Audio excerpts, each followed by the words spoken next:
Next form है हमारे सामने, वो है बर्नौलीज इक्वेशन, और ये एक्चुअल में रिड्यूसिबल टू लीनियर ही होता है, मतलब इसको लीनियर में कन्वर्ट करके ही बनाना पड़ता है। ठीक है, उसका फॉर्म ऐसा समझेंगे कि लीनियर होता है dy by D x plus P into Y equal to Q, जिसमें p और q क्या है, x का फंक्शन हो जाता है। डेरिवेटिव x के रेस्पेक्ट में तो ये p q x का फंक्शन रहेगा। इसमें केवल q में y to the power n extra चला आता है, बस y to the power n extra आ जाएगा, ये बर्नौलीज इक्वेशन हो जाएगा।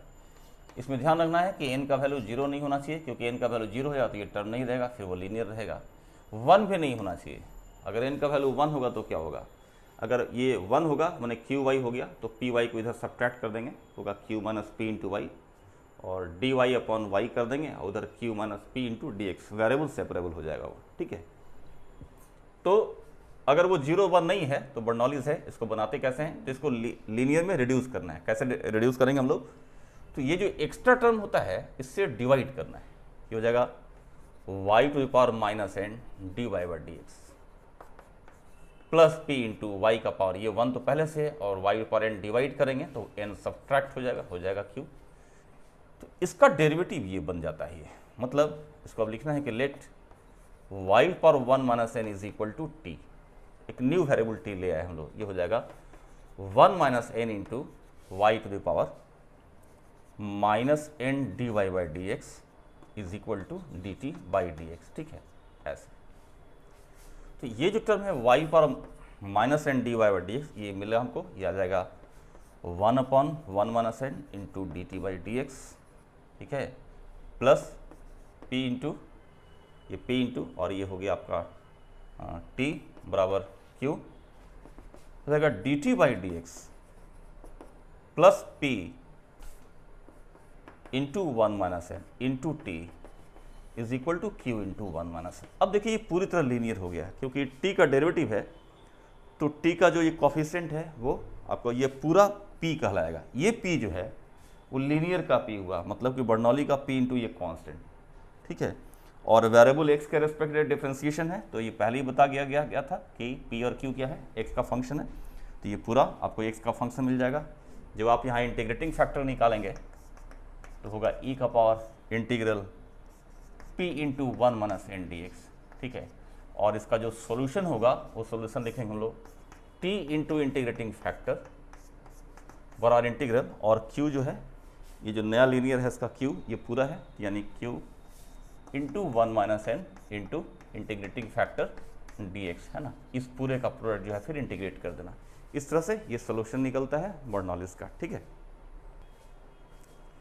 बर्नौलीज का फॉर्म आपको बताया गया था, dy by D x plus P into Y is equal to Q into Y power N. आप यही देखिए dy by D x plus P into Y, तो p की जगह 1 बाई एक्स हो जाएगा, और y है, ध्यान रहे ये p और q x का ही फंक्शन होता है, क्योंकि x के रेस्पेक्ट में डेरिवेटिव लिखा हुआ है, तो यहाँ 1 बाई एक्स स्क्वायर क्यू हो जाएगा, और y का पावर n की जगह y का पावर 2 आया हुआ है। ठीक है ना, तो ये बर्नौलीज इक्वेशन हुआ। अगर ये y स्क्वायर नहीं होता, 1 होता है, यहाँ 1 बाई एक्स स्क्वायर, तब ये लीनियर हो जाता है। तो एक्चुअल में ये 1 by X square into Y square ऐसे हो गया ये। ठीक है, तो हमें क्या करना होता है, वाई स्क्वायर से डिवाइड करना होता है। यहाँ जो वाई का एक्स्ट्रा पावर रहता है इस टर्म से हम दोनों साइड डिवाइड करते हैं, तो डिवाइड करेंगे तो होगा y to the power minus 2 D Y by D x plus 1 by X into Y to the power minus 1 equal to 1 by X square. Y power minus 1 जाहिर है कि 1 बाई वाई ही है। ठीक है, इसको तो 1 बाई वाई है ना, उसको हम t मान लें तो होगा minus 1 into 1 by Y square D Y by D X is equal to D T by D x. ठीक है, तो ये चीज़ आपको मिल गई है यहाँ पर, ये पूरा चीज़ यहाँ मिला हुआ है, बस केवल माइनस नहीं है, तो इसको लिख रहा हूँ मैं minus D T by D x plus 1 by X into ये हो गया t equal to 1 by X square, फिर माइनस मल्टीप्लाई किए होगा D T by D X minus 1 by X into T equal to minus 1 by X square. अब ये pure linear है, इसमें इंटीग्रेटिंग फैक्टर जो होगा वो होगा e का पावर इंटीग्रल, देखिए t की डेरिवेटिव है तो t का जो कॉफिशिएंट है x के फॉर्म में वही p बन जाता है, तो ये पूरा p है और ये पूरा q है। p हो गया माइनस 1 बाई एक्स, ये होगा e का पावर माइनस ln x, जो कि 1 बाई एक्स में कन्वर्ट कर जाएगा। तो सॉल्यूशन जो लिखेंगे हम लोग होगा सॉल्यूशन इज देयर फॉर चूँकि डेरिवेटिव टी का है तो लिखेंगे टी इंटू इंटीग्रेटिंग फैक्टर बराबर integration Q into integrating factor. ठीक है, ये हो जाएगा -1/x3, जिसका इंटीग्रेशन आप लोग जानते हैं, कर लीजिएगा। हम लोग बर्नौलीज इक्वेशन पे कुछ क्वेश्चंस और सॉल्व करेंगे हम लोग। ठीक है, एक एग्जांपल है ऐसे, देख लीजिए। तो इसको देखकर कैसे पहचानेंगे पहली बार में कि हाँ ये बर्नौली का हो सकता है। तो आप देखिए कि यहाँ पर जो x का फंक्शन होगा उसके y का कुछ पावर होगा यहाँ पर। अगर यहाँ dy/dx, ये बात देखिएगा, अगर dy/dx है, y के डेरिवेटिव है, तो यहाँ y का पावर कुछ होगा इक्वल के अपोजिट साइड में। ठीक है, और अगर ये dx/dy रहेगा तो यहाँ x का सर्टेन पावर रहेगा। ठीक है, और आपको बताया गया था कि इसी के हाईएस्ट पावर से यहाँ डिवाइड करना होता है, लेकिन यहाँ एक्स्ट्रा में x का भी टर्म आया गया, तो पहले इसी को हटा लीजिए। ठीक है, मतलब कहने का कि सॉल्व अगर हम लोग करेंगे तो इसके सॉल्यूशन में ऐसे जाना होगा, divide both sides by x3, जो होगा dy/dx। ठीक है, x3 से डिवाइड किए होगा -1/x into Y equal to -y⁴ into cos x/x3। x3 से डिवाइड कर दिया हम लोगों ने। ठीक है, और अगर ये लीनियर इक्वेशन होता तो dy/dx का टर्म आइसोलेटेड रखते हैं, वो आइसोलेटेड है, बर्नौलीज में भी आइसोलेटेड रखते हैं, आइसोलेटेड है। ये p x का फंक्शन होना चाहिए, अगर x के रेस्पेक्ट में डेरिवेटिव है वो भी है, लेकिन राइट साइड पूरा x का फंक्शन होना चाहिए। तो पूरा x का नहीं है इसमें, ये तो x का है, लेकिन ये एक्स्ट्रा y टर्म है, और एक्स्ट्रा y टर्म रहता है y का पावर, तो उससे हम लोग डिवाइड कर देते हैं। तो -y⁴ से डिवाइड कीजिए, होगा -y⁻⁴ dy/dx +1/x इंटू, इससे डिवाइड कर रहे हैं तो होगा y का पावर, y/4 से डिवाइड करें कितना आएगा, 1/y3 हो जाएगा, यानी y का पावर -3 आ जाएगा, और यहाँ बचेगा cos x/x3 इस तरह से। ठीक है, अब इसको हमको कुछ मान लेना है। तो y⁻³ को अगर हम मान लें t, तो इसके डेरिवेटिव क्या होगी, देखिए ये होगा -3 into y⁻⁴ dy/dx is equal to dt/dx। ठीक है, तो ये जो टर्म है आपके पास ये पूरा मिल चुका है यहाँ पर। ठीक है, साथ में माइनस भी मिल गया, केवल 3 नहीं मिला है। तो इस पूरे की वैल्यू जो है दिस इंटू माइनस, ये हो जाएगा 1/3 into dt/dx plus 1/x into t is equal to cos x/x3। ठीक है, और फिर ये हो जाएगा dt/dx प्लस 3 मल्टीप्लाई करते हैं तो होगा 3/x into T is equal to 3 cos x/x3। ठीक है, अब ये प्योर लीनियर हो गया, चूंकि t के डेरिवेटिव है तो यहाँ t का कोफिशिएंट ये p होना चाहिए, जो x का फंक्शन होगा। राइट साइड क्यू है वो भी x का फंक्शन होगा, और यहाँ इंटीग्रेटिंग फैक्टर निकालेंगे, वो होगा e⁻⁴ p dx, ये p है आपका, तो 3/x dx जो होगा e⁻³ ln x, है ना, और ये e⁻ln x3 जो कि x3 में कन्वर्ट कर जाएगा। तो सॉल्यूशन जो फाइनली होगा, solution of this equation is t into integrating factor यानी t into x3 is equal to integration q into is, यानी 3 cos x/x3 into x3 dx, ये x3 कैंसिल हो जाएगा, और रिजल्ट आएगा 3 sin x plus arbitrary constant c, और t जिसको माना गया है, t माना गया है किसको, y⁻³ को, यानी y⁻³ यहाँ रखेंगे तो होगा x/y3, ऐसा हो जाएगा। ठीक है, ये सॉल्यूशन हो जाएगा। लेकिन चूंकि यहाँ पर एक डेटा भी दे रखा है कि अगर x की वैल्यू 0 डालते हैं तो y कितना होना है, 1 होना है, यानी हम x बराबर 0 और y बराबर ये पुट करेंगे इसमें, तो x 0 पुट कीजिए, जो 0 हो जाएगा ये, फिर ये भी 0 हो जाएगा, प्लस c, इस तरह c का वैल्यू 0 हो जाएगा, ये हट जाएगा, तो रिजल्ट आएगा इस तरह से x³ is equal to y³ into 3 sin x या 3y³ sin x ऐसे। ठीक है, ये आंसर आ जाएगा। ठीक है, पिछले सवाल की तरह ही एक और सवाल देखते हैं हम लोग।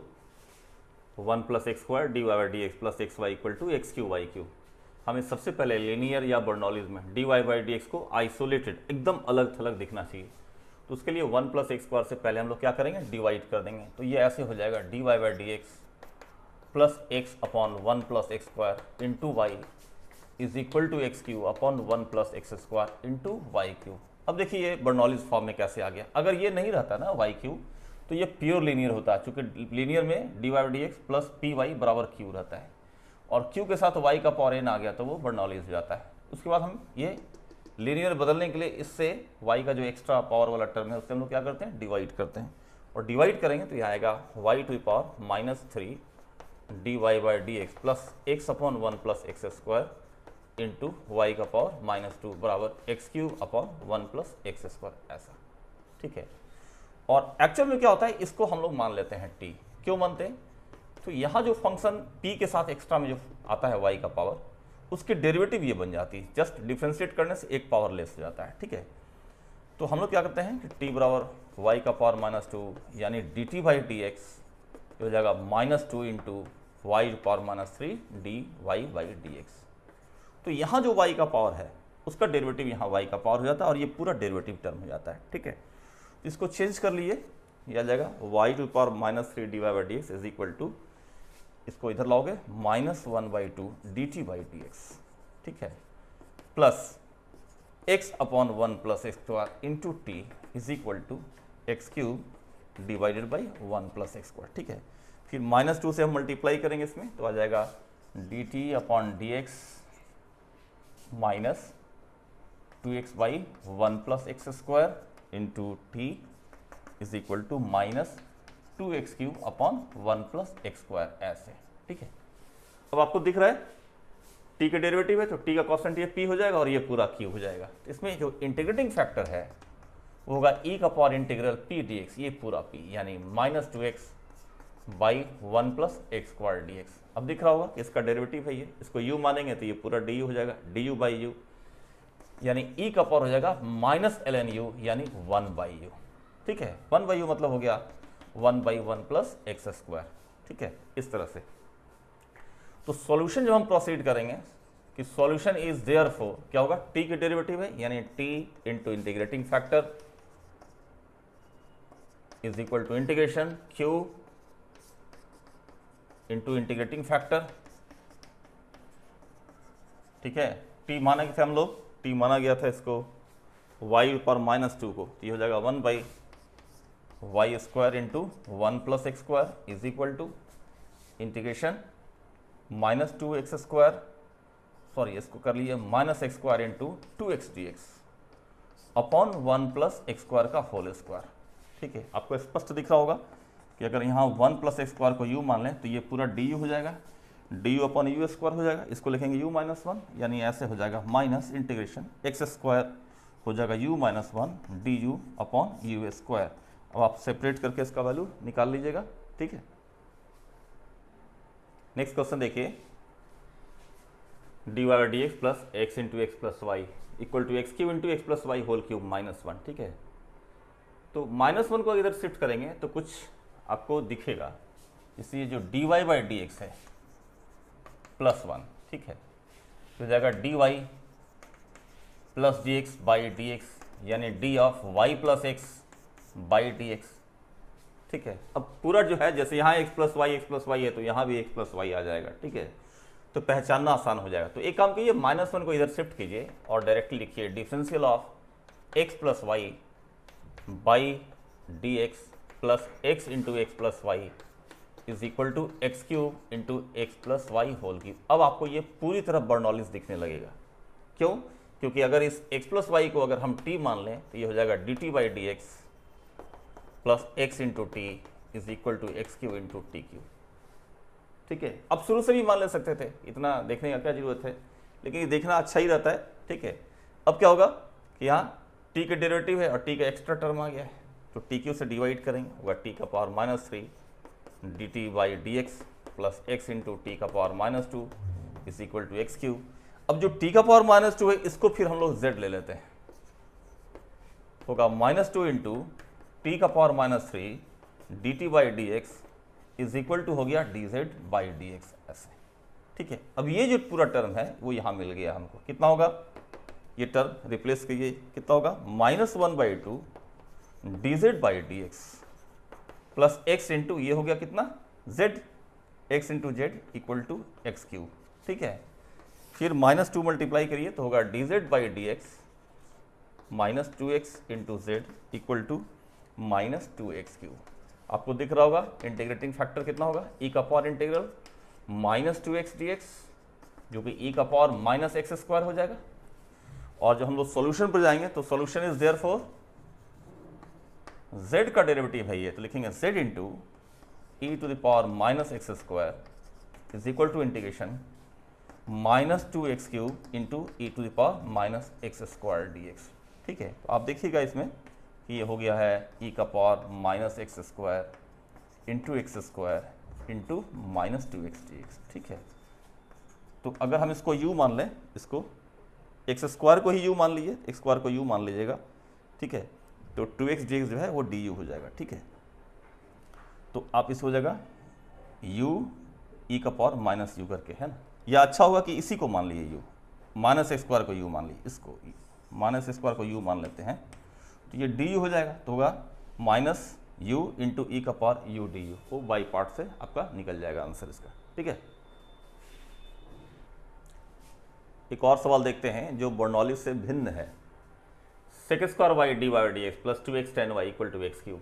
अब यहाँ देखिएगा कि y का पावर जो n रहता था वो यहाँ है नहीं, लेकिन ये ट्रांसेंडेंटल टर्म आ गया है। ठीक है, तो लीनियर में कन्वर्ट करने लायक, ठीक है, जैसे यहाँ y to the power n रहता था और यहाँ y रहता था, y पावर n से डिवाइड कर देते, तो यहाँ y का पावर 1 माइनस n आता था, यहाँ y का पावर माइनस n आता था। इसको मानते थे कोई वेरिएबल t और ये dt बाई dx हो जाता था। ठीक है, अब कभी कभी क्या होता है, यहाँ एक फंक्शन डाल दिया जाता है, मतलब लीनियर में कन्वर्ट करने लायक इस टाइप का सिचुएशन रहता है, f dash y dy by dx plus px into F Y is equal to Q X, इस टाइप का। अब ये बर्नौलीज नहीं है ये, लेकिन ये भी एक फॉर्म है जो कि लीनियर में रिड्यूस करता है। ठीक है, ये अलजेब्रिक जो y था वो ना होकर के कोई फंक्शन, जैसे यहाँ भी tan y दिख रहा है, log रह सकता है, e पर y रह सकता है। ठीक है, तो उसी टाइप की चीज़ यहाँ पर एफ वाई है, इसको t मानिएगा तो ये पूरा dt बाई डी एक्स हो जाएगा। जैसे प्रेजेंट केस में देखिए, इस tan y को अगर हम t मान लें तो होगा sec square Y D Y by D X is equal to D T by D X. तब ये सवाल जो है हुआ D T by D x plus 2x into T is equal to x cube. इसका जो इंटीग्रेटिंग फैक्टर है वो होगा ई का पावर इंटीग्रल 2x dx, है ना, जो कि ई का पावर एक्स स्क्वायर हो गया। जब सॉल्यूशन करेंगे तो सॉल्यूशन आएगा t into integrating factor is equal to integration x cube into e power x square D x. ठीक है, अब दिख ही रहा होगा आपको ये x square into e power x square into x d x. इसमें 2 मल्टीप्लाई कर लीजिए और 2 डिवाइड कर लीजिए और एक्स स्क्वायर को u मान लीजिए। ठीक है, तो एक्स स्क्वायर को u मानेंगे तो होगा 1/2 इंटू यू, ठीक है, u इंटू ई का पावर u, और जब एक्स स्क्वायर को u मानेंगे हम लोग तो ये du हो जाएगा, है ना। अब इस पर बाई पार्ट्स लगा लीजिएगा तो आंसर आ जाएगा आपका। ठीक है।